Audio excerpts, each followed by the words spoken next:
Заһир Исмәгыйлев исемендәге Өфө дәүләт сәнгать институты республикала музыка, театр, хореография һәм һынлы сәнгать өлкәләрендә профессионал кадрдар әҙерләгән берҙән-бер күп юнәлешле югары уҡыу йорты.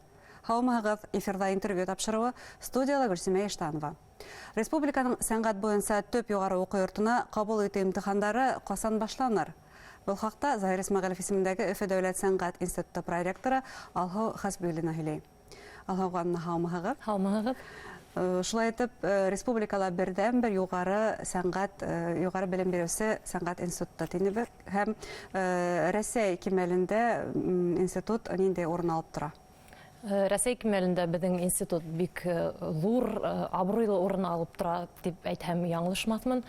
Сөнки бер нисә сәнғәт өлкәһен туплаған шундай юғары уҡыу йорттары, улар бөтәһе лә бигерәк тә әҙ Рәсәйҙә. Ул 5-6 ғына шундай юғары уҡыу йорты бар. Һәм беҙ беләбеҙ бит инде консерваториялар, музыканттарҙы әҙерләйҙәр, театр уҡыу йорттары, театралдарҙы, шулай уҡ һынлы сәнғәттәр бер йүнәлештә генә эшләйҙәр. Ә инде тағы ла бар мәҙәниәт уҡыу йорттары. Улар киң контингент дип әйтәләр бит инде, уларға йүнәлтелгән шундай юғары уҡыу йорттары.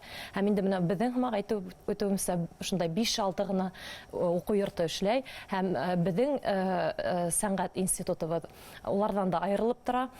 Сөнки ошо әйтеп үткән өлкәләр сиктәрендә бик күп йүнәлештәр бар беҙҙең институтта.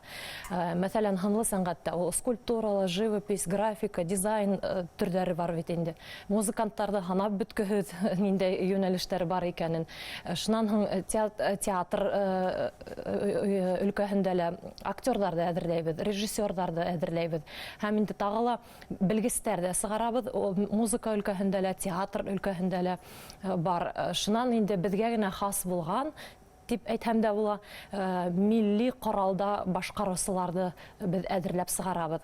Ошо йүнәлеш ул Рәсәйҙә бер нисә юғары уҡыу йортонда ғына бар. Һәм беҙ ошо йүнәлеш аша милли ҡоралдарҙа уйнауҙы тергеҙәбеҙ, уларҙы ошо ысулдарын һаҡлап ҡалырға тырышабыҙ һәм шундай белгестәрҙе сығарабыҙ. Быйылғы уҡыу йылы бик ҡыҙыҡ ҡына, үҙенсәлекле генә тамамланды дип әйтәйек.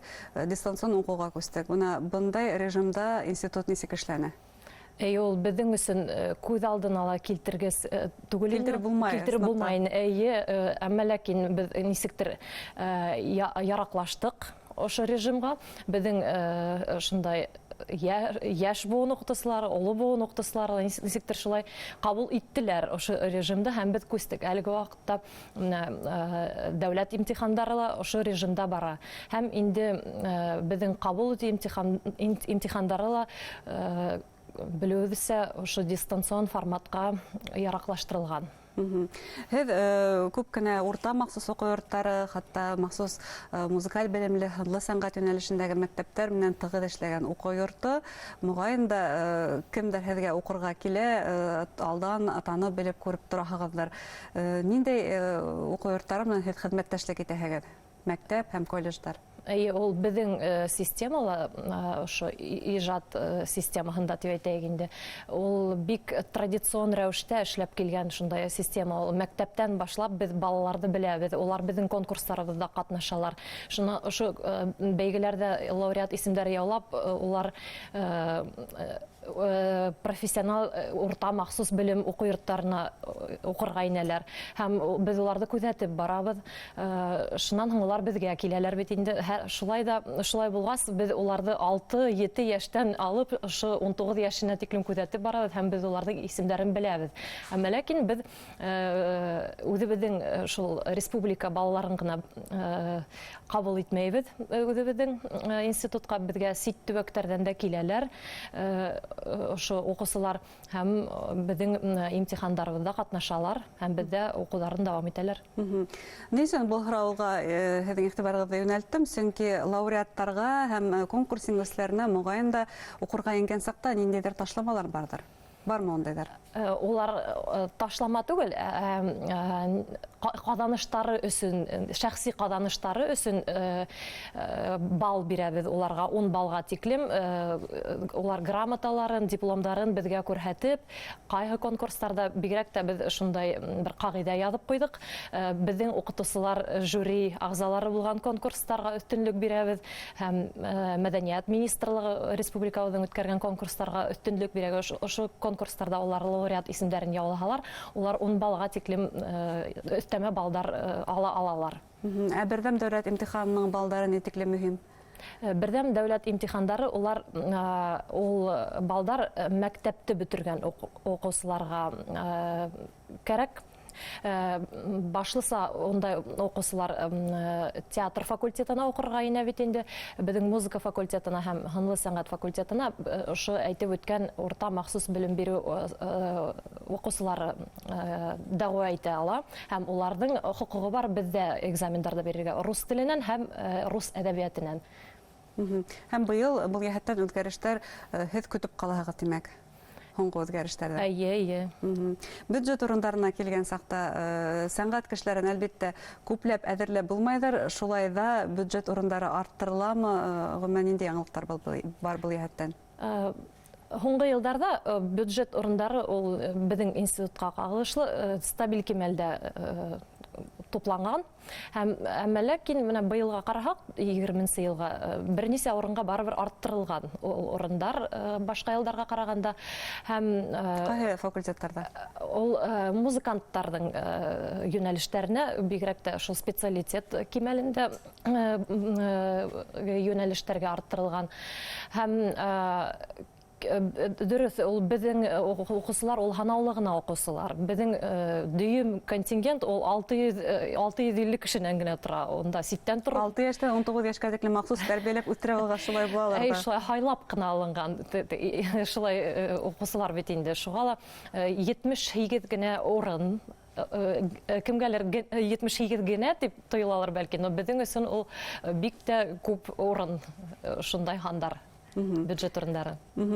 Түләүле уку бармы? Түләүле уку да бар, оның тагыла шундай үзенчәлеге бар.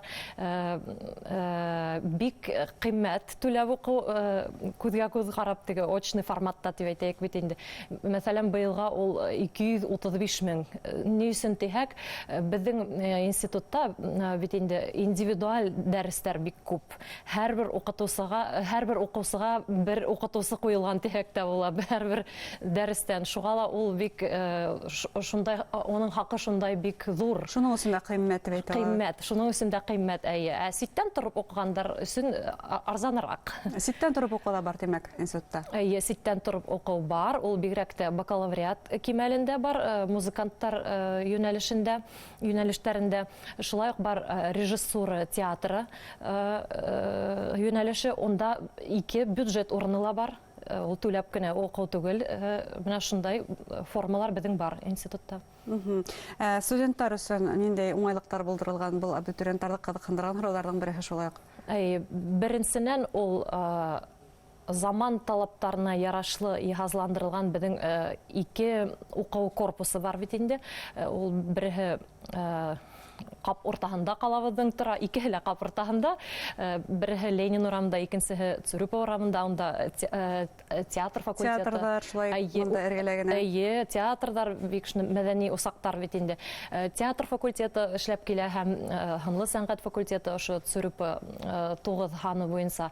Һәм иң баш безнең корпусыбызда онда музыканттар укый, эшләй. Шуннан 2 генә квартал аскарак төшәк, төп корпустан онда безнең дөйем ятагыбыз бар. Театр факультетының бер генә квартал, яяу йөреп укыйлар. Транспортка утырып йөрү кирәкмәй. Менә шундай общежитие дөйем ятакта еш кына ремонттар булып тора. Менә яңа гына ниндәйдер коммуникацияларны алмаштырдылар.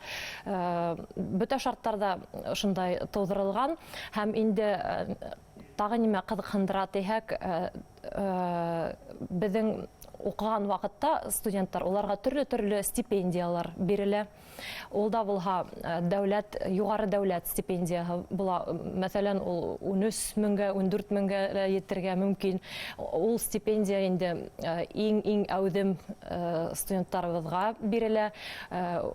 Иҗади яктан үзен күрһәткән, уку ягыннан, спорт менән мавыккан, шөгыльләнгән һәм ниндидер казанышлары булган студентларга бирелә. Шулай тагыла исемле стипендиялар да була. Безнең ученый советтың стипендияһы бар. Шундай ук укучыларга бирелә һәм дәүләт тарафыннан булган стипендиялар да бирелә. Һәм уку дәврендә әлбәттә студентларга зур сәхнә йолдызлары белән аралашу мөмкинлеге шулда бирелә, шулай бит. Ул иң беренче сиратта, чөнки безнең укытучыларыбыз ул кем? Ул безнең укытучылар. Ул Рәсәйдә Һәрбер шәхес. Һәрбер шәхес Рәсәйдән, Башкортостанның атказанган халык артистлары, мәдәният хезмәткәрләре һәм башкалар, һәм бөтә өлкәләрдә музыкантлар да, актерлар да, ханлы сәнгать әһелләре лә бар. Һәм Мөһиме шул. эшкә урынлаштыру сыгарлыш курс студентларын был мәсьәлә ничек куелган? Әйтеп үтәргәрәк, безнең институтта күбеһенчә укый башлаганда ук, укыган вакытта ук безнең студентларыбыз үзләренә эш табып, төрле мәдәният усактарында, уку йортларында, музыка мәктәпләрендә, художество мәктәпләрендә эш табып эшләй башлайлар һәм уларга теге практика формаһы бар бит инде. Шул практикала булып тораларга һәм тәҗрибә, һәм инде безнең институтты тамамлагач, улар шу мәдәният усактарында һәм уку йортларында дәвам итәләр үзләренең эшләрен һәм күбеһенчә шулай эш урыны табалар дип әйткән килә.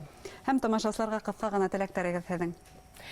Тамашасыларыбызға, безнең абитуриентларыбызға килһендәр дип әйтер идем. Безнең институтка ләкин быелгы елда ул дистанцион форматта үтә бит инде, ул шундай килү, безнең менән аралашу, безнең укытучылар менән аралашу һәм батырсылык күрһәтһендәр, оялмаһындар, кыю булһындар, үзләренең иҗат материалдарын безгә ебәргәндә һәм инде ниндидер илһам менән үзләренең һәләтләрен күрһәтеп, безнең институтка укырга инһендәр инде дип теләр идем.